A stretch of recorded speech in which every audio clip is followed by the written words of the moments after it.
protect the innocent.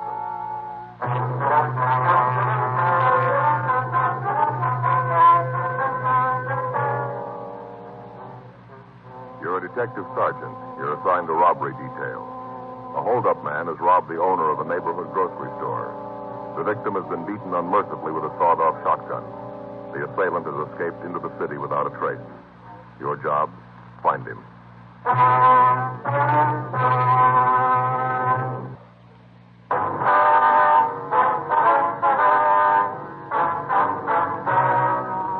Dragnet, the documented drama of an actual crime. For the next 30 minutes, in cooperation with the Los Angeles Police Department, you will travel step by step on the side of the law through an actual case transcribed from official police files. From beginning to end, from crime to punishment, Dragnet is the story of your police force in action.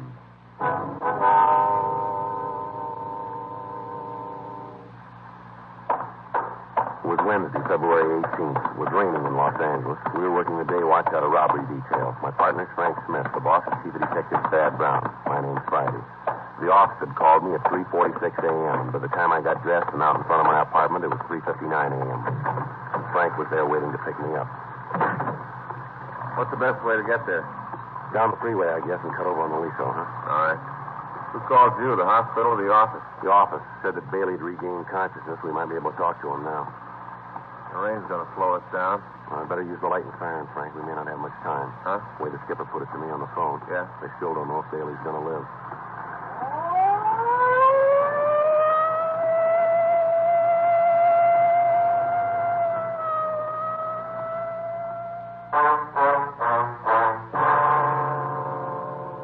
Raymond Bailey was 62 years old. He owned and operated a small neighborhood grocery store on the corner of Whitman and Beacon Street.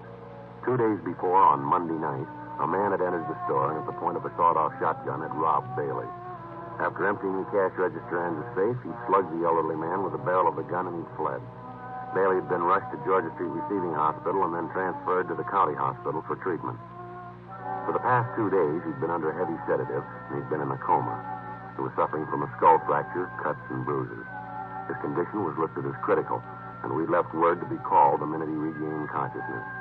4:26 a.m. We got to the hospital. We went up to the 4th floor. We met and talked with the doctor who'd been taking care of Bailey. He told us that the patient had just been given another shot to ease the pain and that he'd probably drop off to sleep. We went into the hospital room and walked over to the side of the bed.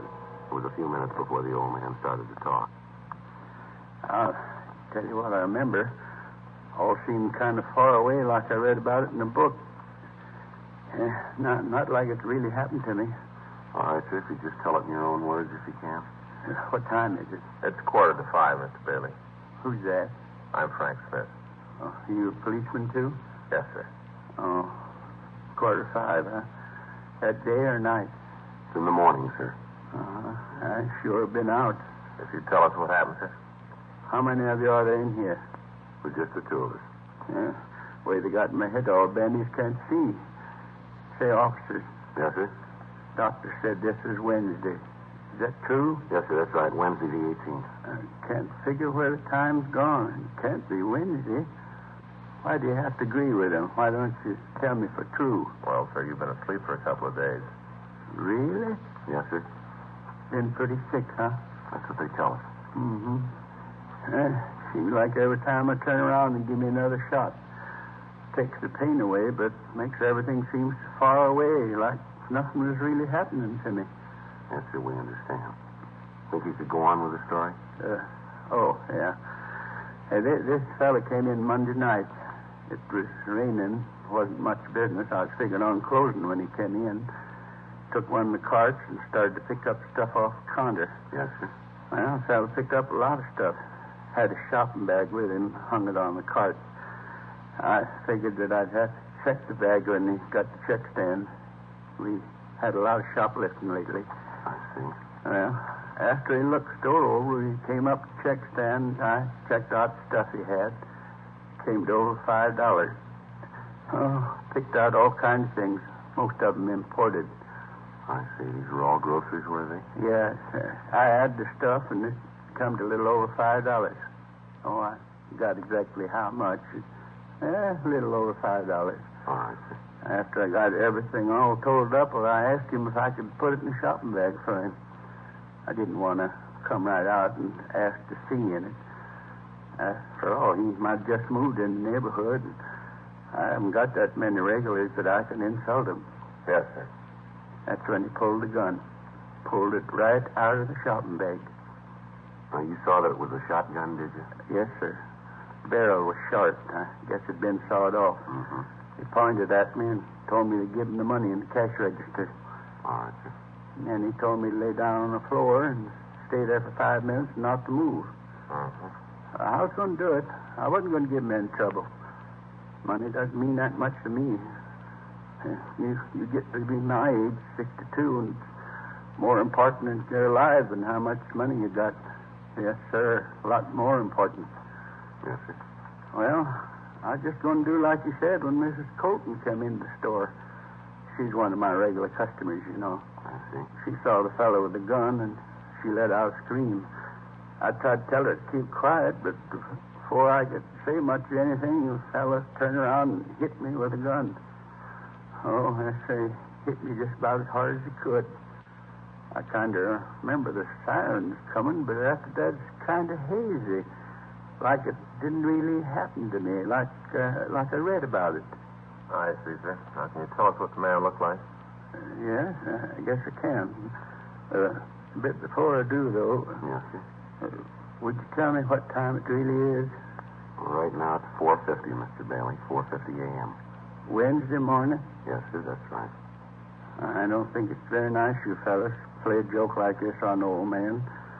Seems like you could be honest. If I had my watch, I could tell myself. Well, we're telling you the truth about the time, Mr. Bailey. 4:50. All right, then you have your little joke, but I don't think it's funny at all. Now, sir, can you tell us how old the man was? About 24, 26. I see. How tall was he? Tall as me. I can remember because I could look right over straight at him. That'd make him 5 and 8. Yeah, right about that. Was he heavy or slight? I couldn't tell too well. He had a big overcoat on. How about his coloring, his complexion? Oh, he's dark complected, had dark eyes. Do you remember what the color of his hair was? Well, I could just see at the temples. It was black. Yeah. He had his hat on, hat pulled down. Uh-huh. Was he clean shaven? Yes, he was. I'm sorry to have to ask you all these questions, but we have to get to the bottom of this. Do you have any marks or scars? Yes, sir. He had a little mole on the side of his nose. Just a small little one. On which side of his nose, would you remember? Well, when he was facing me, it was on the left, so that'd be on his right. Yes, that's right, on the right side. I hope we're not tiring you too much, but was there anything different about the way he talked? An accent, something like that? No. Say, how about the things he picked up? You get any fingerprints from him? No, sir. He must have taken all the groceries with him. Would you know the man if you saw him again, Mr. Bailey? You just bet I would. I'd remember that face till my dying day. I won't ever forget it. Think you've ever seen this man before? No, sir, never did. Would you know if he drove a car? Well, I don't think so. He was so wet when he come in. He must have walked a ways. And like I said, his shoulders were just soaking wet. Yes, sir. We'd like to have you look at some pictures when you feel a little better, Mr. Bailey. You just bring them on. You got a picture of that young hoodlum, I'll know it. All right, sir. We're going to have to come back and see you. You ought to try to get some sleep now. We appreciate your cooperation here. Well, I suppose I should. The last couple of minutes, you fellas been getting a little further away from me. Seems like none of this is happening to me, just like I'm dreaming it. Oh, we'll be back to see you, sir. Is there anything you need? No, sir, not a thing. All right, fine. Thanks very much, and you get some rest now. Yeah, I'll try. Hey, one thing you could do for me. What's that, sir? Would you ask the nurse to come by? I think the joke is funny, but you fellas carried it on too far. I'd like to know what time it really is. All right, Mr. Bailey. We'll send her in. Thank you. Goodbye, sir. Goodbye. Goodbye.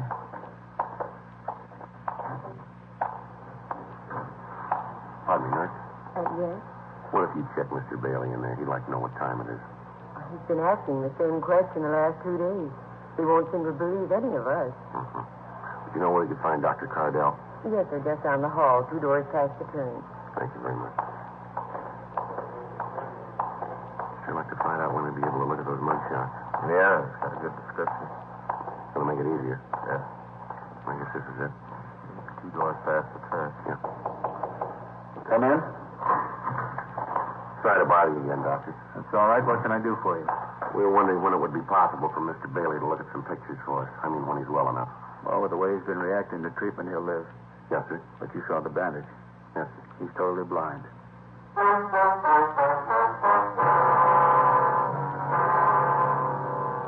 5:10 a.m. We got to the city hall. We got out a supplementary broadcast and an APB carrying the description of the suspect. We asked the staff's office to make a run for us on the information the victim of the holdup had given us. They said they'd be able to give us a list of possibles by 10:30 that morning. We checked through the oddity file to see if there might be something in the records on the small mole on the suspect's nose. There were several cards turned over to us, but none of them matched the rest of the description that we had. 6:30 a.m. We went across the street, we had breakfast, and then we came back to the office and put in a call to the hospital to check on Bailey. The doctor told us that he was sleeping comfortably and he appeared to be past the critical point. For the next hour, Frank and I checked through the mug books to see if there were any recent parolees who matched the description that we had. We came up with nothing that would help us in getting an identification of the suspect.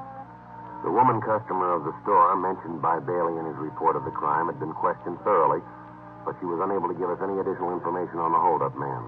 She was unable to give us a concrete description of the thief. She'd been shown the mug books, but after looking at them, she stated that she was more confused than she had been before seeing them. She also told us about the suspect's black overcoat. She said that while the shoulders looked quite wet from the rain, the rest of the garment appeared to be dry. 10:30 a.m., we got the results of the run from the stats office. There were 17 names on the list. All men matched the description of the suspect and had at one time or another used the same M.O. used in holding up Bailey. It took us 2 days to check them out, and at the end of 48 hours, we were no nearer apprehending the thief than we had been before. 7:58 a.m. Saturday morning. I checked in for work. Hi, Joe. Morning, Frank. It's one of the best investments I ever made. Huh? The trench coat. Sure give me a lot of wear. Well, if you only used it this week, you've gotten your money's worth. Yeah. Sure is the answer to the rain question, though. I've been wearing that plastic coat of mine so long, I'm beginning to feel like a package of frozen food. Yeah, you look like it, too. Yeah. Anything in the book? No. I talked to Stoner this morning, thought for a minute he had something for us. What's that? Well, they picked up a kid down on 7th yesterday. Tried to heist a liquor store. Manager pulled a gun and held him. Stoner answered the call.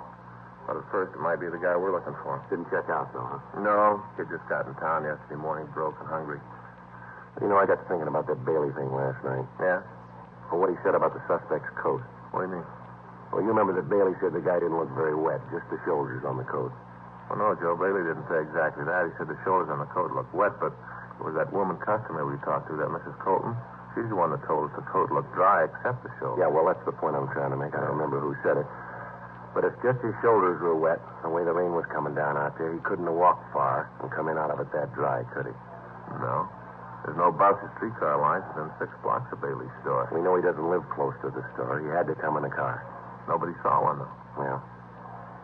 Yeah. Well, it's happened before. I guess it's the same thing you're thinking, huh?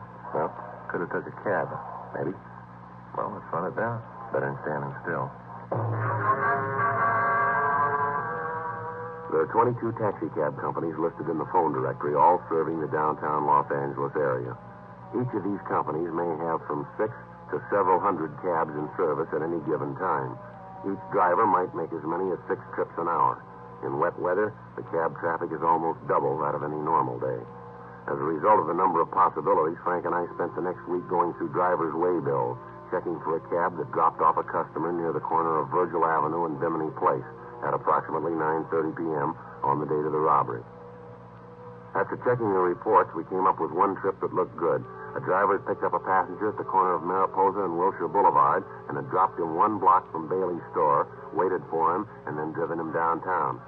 We checked with the traffic manager of the cab company, and we found that the driver could be located at a cab stand out on Wilshire Boulevard. Frank and I drove out to see him. We gave him the description of the suspect and asked if he'd ever seen anybody who matched it. Yeah, I remember him. A little guy. I picked him up out on Wilshire. I remember because he wanted out on a corner. And I thought it was funny that he didn't want me to let him out in front of wherever it was he was going. Did you wait for him? Yeah, he gave me a sawbuck and said for me to wait. I dropped the flag, and, I guess it was about a half an hour later, he came running back to the cab. Jumped in, told me to take him down to First and Spring. Let him out there. Remember him pretty good now. Had a big shopping bag. I see. You know where he went when he got out of your cab out on Bimini? No, I think it was an apartment out there. The way the rain was coming down, I didn't stick my head out to watch him. How about when you dropped him off downtown? You see where he went then? No. You think you'd know this man if you ever saw him again? Not sure. He wore his hat kind of down over his face, dark in the back of the cab. Might know him, and maybe I wouldn't. I'd have you come downtown and look at some pictures if you would, see if you can spot him for us. Sure, I got to get cleared through the dispatcher first. That's all right. We'll take care of that. Say, what's this guy done? Something pretty bad, huh? Well, we want to talk to him. Going to a lot of trouble just to talk to the guy. Come on, you can tell me. I won't spread it around. What's the beat? What's he done, huh? That'll be a little better if we talk to him about it. Okay. That's the way you want to play it. I don't want to get nosy. I'll get you cleared with the dispatcher. Okay. I'd like to have you show us the apartment you think the man might have gone into, if you would. Sure. Glad to do anything I can to help. Oh, say about those pictures. Yeah. Sure was dark that night. I hope I can point him out. Yes, so do we.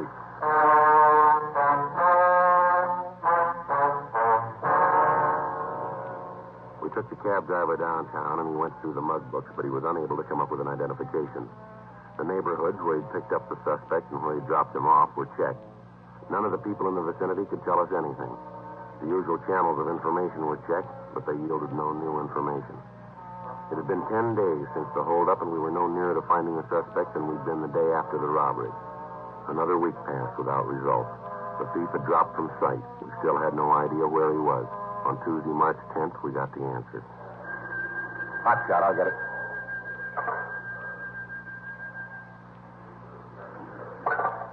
Anything? Yeah, he just hit again.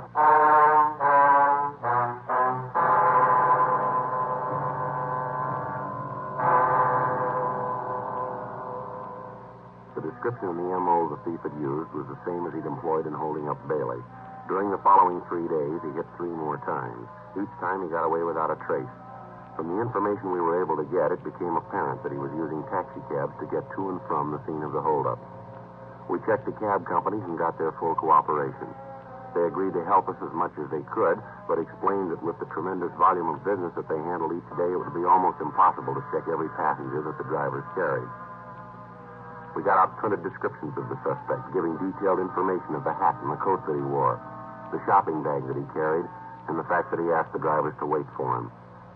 Another week passed without result. The bandit had stopped operating. Thursday, March 19th, 3 additional teams of men were assigned to the case, and a rolling stakeout was set up in the general area where the holdup man had been working. Additional cars were planted at the cab stands along Wilshire Boulevard and in the vicinity of First and Spring Street. Another 2 days passed. On Thursday, March 21st, Frank and I were sitting in our car, staked out at the cab stand at the corner of Wilshire and Leeward, 8:46 p.m. That looks like it's going to rain again. Well, these clouds have been moving in all afternoon. Pretty black, aren't they? Yeah. They're cold, too. Attention Mm-hmm. all units. All units. 964 in Eldon Place, 211 Code 3. All units in the vicinity of 964 in Eldon Place, 211 Code 3. Let's go. Right.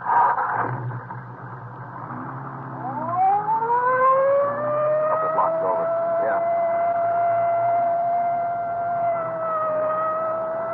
Well, this is 9400. Should be 2 blocks down from here. Right. Better hold it. There's a cab headed this way. You see who's in it? No, he's pulling over the other side. I'll take a look. Yeah, might be. You want to check it? Yeah. All right, I'll swing around. And the cab's taking off, you see it? Yeah, he's up ahead, just turning off on Wilshire, Jim. Yeah, I hope we don't lose him. There's only 1 man in the back seat. Get a good look at him when we pass? Not too good, no. Hat pulled down, that's about all. See him? Yeah, there he is, up ahead. Yeah, probably pulled a gun on the driver. All right, stick to him now. Yeah. It looks like he's headed for MacArthur Park. Yeah. Turn right. Yeah. There's the cab. Come on, pull up. Come on.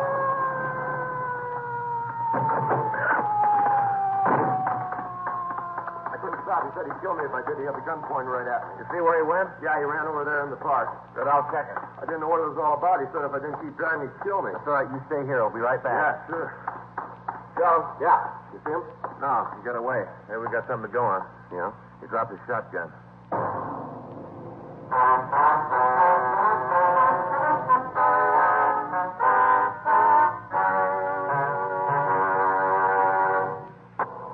blockade of MacArthur Park was ordered. The surrounding streets were checked, but apparently the suspect had made good his escape. The crime lab crew was called, and they came out and went over the cab for physical evidence. In the back seat of the cab, we found the shopping bag that the thief had carried. It was a plain brown paper bag with heavy cord handles. There was no way of tracing it. In the bottom of the bag, under several cans of food, there was a sales slip with a penciled notation. One of the prices that had been rung up had apparently been wrong, and after the total had been made, a credit to the customer had been deducted. There was no market name on the slip and no address, just the penciled notation. The shotgun and the cans of food were checked for fingerprints, but those that were found were so badly smudged that they were useless. The serial number was checked with gun records, and we found out that the gun had been reported stolen 3 months previously. We went out and talked to the man who'd made the report, but he couldn't help us. Lieutenant Lee Jones made photographs of the serrated edge of the sawed-off barrels, and they were booked as evidence. We checked at the store that had been robbed, but they told us that the sales slip wasn't theirs. Monday, March 23rd, we started out to find the store that had made out the slip. We checked all of the smaller grocery stores in the area where most of the cabs had been picked up. It took us the better part of 3 days. On Wednesday afternoon, we stopped at a small delicatessen at the corner of 3rd and Leeward Street. The manager there told us that he didn't recognize the slip, but he said that it could have come from their cash register. He asked us to wait while he called his wife. She came over to the store, and we showed her the receipt. Yeah, that's one I made out. The customer bought 4 cans of tomato sauce, and I made a mistake on the register. I overcharged him a penny on each can. He noticed that he made quite a scene. It was pretty embarrassing. I apologized. I gave him a credit. Do you know the man? Well, he comes in quite often, once, twice a week. Does he live in the neighborhood, would you know? No, I can't tell you that. He just comes in and he leaves. Do you know his name? No, I don't. He drive a car? I've never seen him in a car. He usually walks in, gets what he wants, and then walks out. You ever come in with anybody else? No, he's always alone. And you don't know if he lives around here, huh? Well, I told you no. What's he done? What's this all about? We want to talk to him, ma'am. When do you think he'll be back? Well, let's see. This is Thursday. Might be in this evening, maybe tomorrow. What time do you usually come in? Mostly in the late afternoon or early evening. Is there something I can do? Do you have a message I could give him? No, ma'am. We'll give it to him.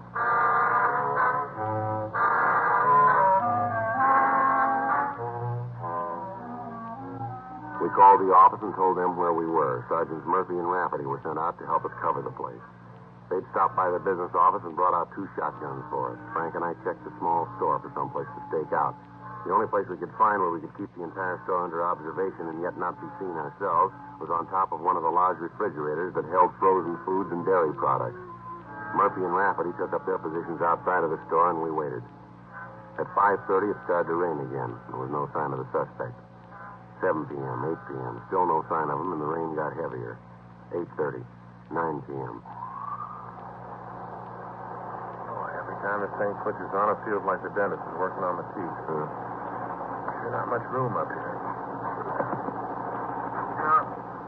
Don't shove me off. Yeah, there just isn't one. What's that? Well, there just isn't any way a man can lay on top of an icebox and be comfortable. Yeah. Evening. Yeah. Glad to see you back. Huh? I thought you might be mad about me overcharging you the other day. No, just a couple of can things. I can get them. You're cleaning. Yeah. Looks good. Yeah. Wheelie comes over this way. You jump in then. Right.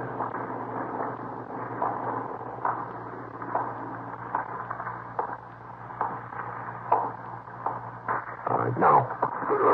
Hey, what's going on? Watch it, Joe. Let's go. There he goes. My police officer, hold it up. He isn't going to stop, Joe. You see Murph and Rafferty? Yeah, they're across the street. Looks like he's going in that apartment. Come on. I take it easy. He should be in there. He is. All right, cover me. Right. All right, give it up, mister. Get away from me, cop. You come after me, I'll kill you. Go on downstairs. You're going to save yourself a lot of trouble. You okay, Joe? Yeah. He's still alive. You want to call the ambulance? Yeah. Who told you? Who tipped you off? You did. I never talked in my life. I wasn't even worried. You were once, fella. What about? 4 cents.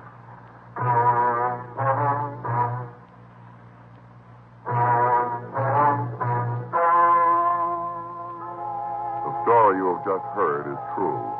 The names were changed to protect the innocent. On July 16th, trial was held in Department 96, Superior Court of the State of California, in and for the County of Los Angeles. In a moment, the results of that trial.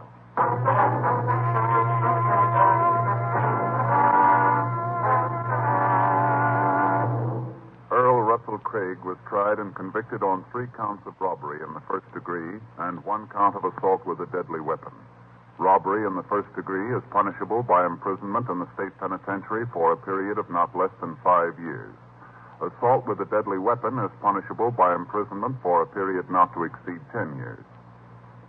Ladies and gentlemen, this week in Detroit, a group of men are gathered for the 60th annual conference of the International Association of Chiefs of Police.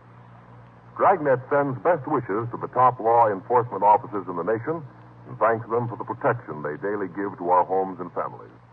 May this conference be the best one they've ever had.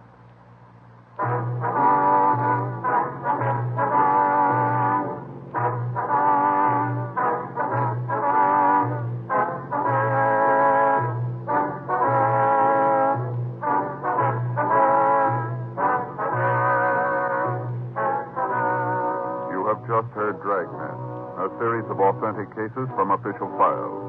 Technical advice comes from the Office of Chief of Police W.H. Parker, Los Angeles Police Department. Technical advisors, Captain Jack Donahoe, Sergeant Marty Wynn, Sergeant Vance Brasher. Heard tonight were Ben Alexander, Ralph Moody, Lillian Baeff, Jack Crucian. Script by John Robinson. Music by Walter Schumann. Hal Gibney speaking.